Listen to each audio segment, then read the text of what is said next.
Here's one of many memorable moments that I've had. First one I would say is meeting Skull Snaps. Everybody knows A New Day, sampled by Steezo. I met Steezo on social network, and again, he did the groundwork on finding this group, and to meet, the living members of Skull Snap was something huge for me. But the most memorable moment I want to say, which I just mentioned, having 300 people sing, and my closing moments in LA when I did the Ultimate 45s in LA.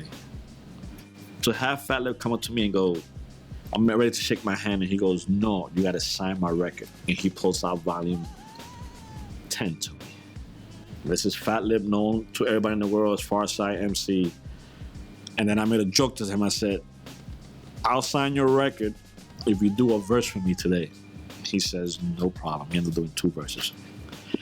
Impromptu. The video's on, if you look at social media, I threw on the sample from the Stan Getz record, and he went straight into the running track. Talk about craziness. Having Common acknowledge my use of records by Dilla, No ID, and Kanye. Looking back, the impacts that Scott LaRock had, the impact that Paul C had, the impact that Chep had. Having Bambaataa just text me out of nowhere, say, have a blessed BreakBeat Lou day, just out of nowhere. Going to Cornell just as an advisory member and becoming part of Bambaataa, Jazzy J, Red Alert, and Molly Mars, going through BAM's Records night. Having Red Alert call me a legend, having the first person to ever call me legend was JDL from Cold Crush.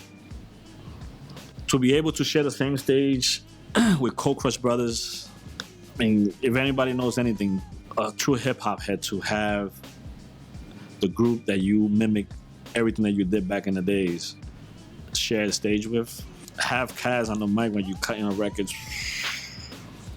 what? It's crazy. Have JDL spit something while you cutting records, it's just, I count my life blessings every day, man, from family, my kids, and all that good stuff. But my professional career, there isn't much that I haven't been privy to, man, in this short life, man. Even from meeting Mike, Prince, Mariah, Whitney.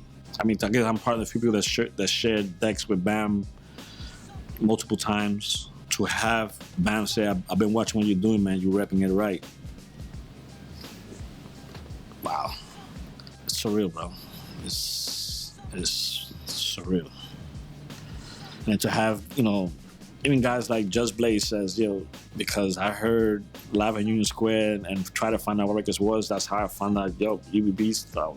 To have even guys like Todd Terry said, say the things that he said, Kenny Dope, Lord Finesse. Buck always says, if it wasn't for you, there would be no us.